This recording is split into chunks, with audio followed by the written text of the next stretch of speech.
अगर आपने ये आवाज नहीं उठाई तो एक ना एक दिन आपकी दुकान, आपके मकान जिनकी आपने रजिस्ट्री करा रखी है, आपने अपने खून पैसे की कमाई से खरीदी है, वो एक दिन जरूर जरूर जरूर चली जाएगी।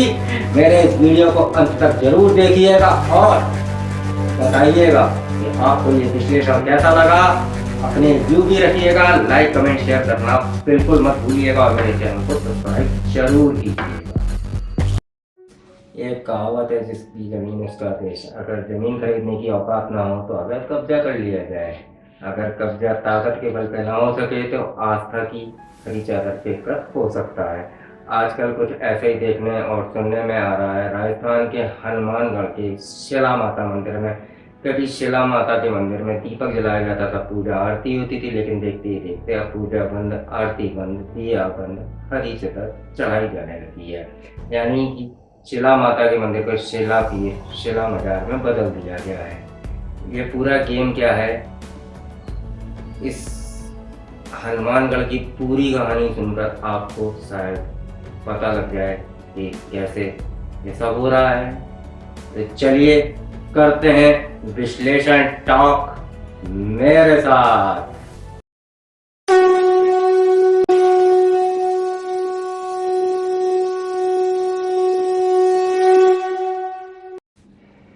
नमस्कार, जय श्री राम, जय महाकाल, वंदे मातरम, भारत माता की जय। मित्रों, मैं एडवोकेट यानी कि एलसी के इस वीडियो में आपका हार्दिक स्वागत एवं अभिनंदन करता हूं।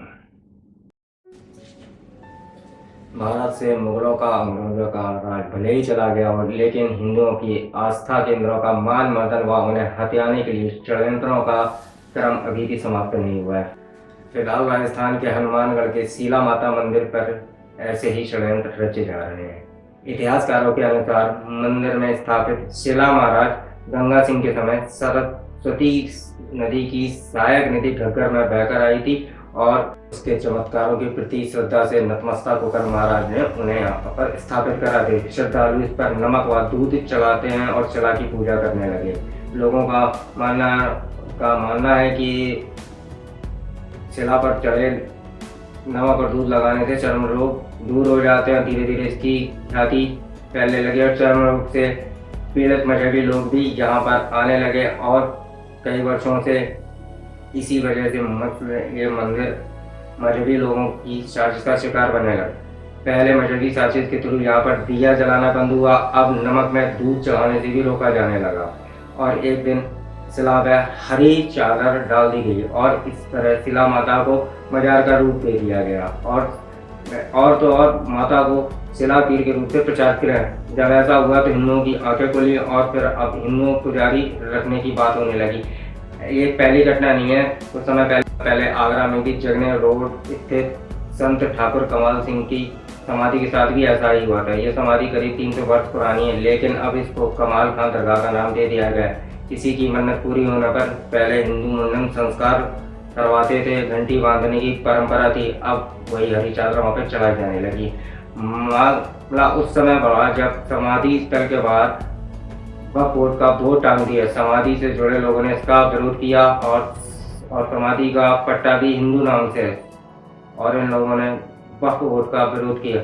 आखिर इन लोगों ने उस बोर्ड को वहाँ से उठा फेंका, लेकिन सिराजुद्दीन नामक एक व्यक्ति ने प्रयागराज उच्च न्यायालय में एक याचिका दाखिल की, जिसे अदालत ने खारिज कर दिया।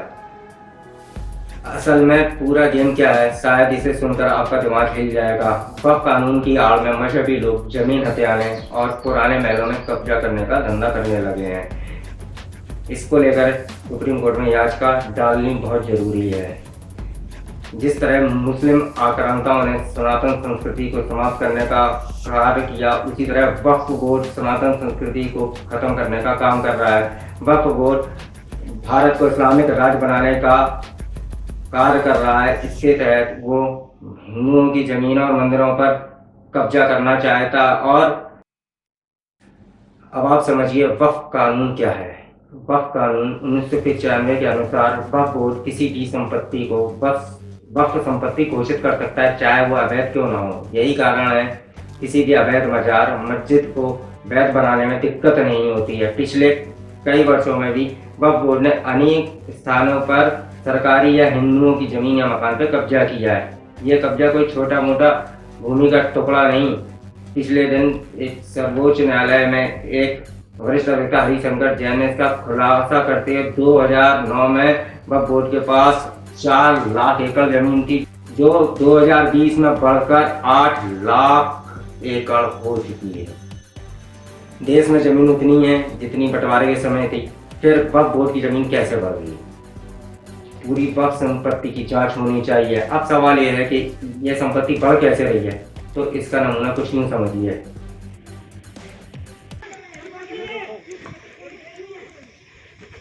ये देखिए, और बना दी दोबारा रिपेयर। ये देखिए, ये देखिए, साफ साफ देखिए, ये सारी ताजी ताजी बनी है, ताजा मसाला है ये देखिए ताजा मसाला है। ये देखिए, हेलो भाई, ये देखिए ताजा मसाला है। आप आ जाओ।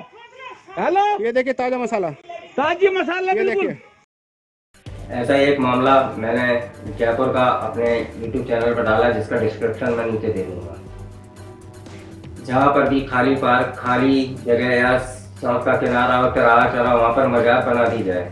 अगर मजार न बने तो मस्जिद बना दी है। पुलिस प्रशासन रोकने आए तो इसे विवादित स्थल बताकर, भावना आहत होने की बताकर दंगा फसाद शुरू कर दिया। अगर एक बार मजार या मस्जिद बन गई तो वक्फ एक्ट 1995 की धारा 40 के अनुसार कोई भी व्यक्ति वक्फ बोर्ड में एक अर्जी लगाकर अपनी संपत्ति वक्फ बोर्ड को दे सकता है। इस कारण सैकड़ों अवैध मजारें और मस्जिदें वक्फ बोर्ड की संपत्ति हो चुकी हैं।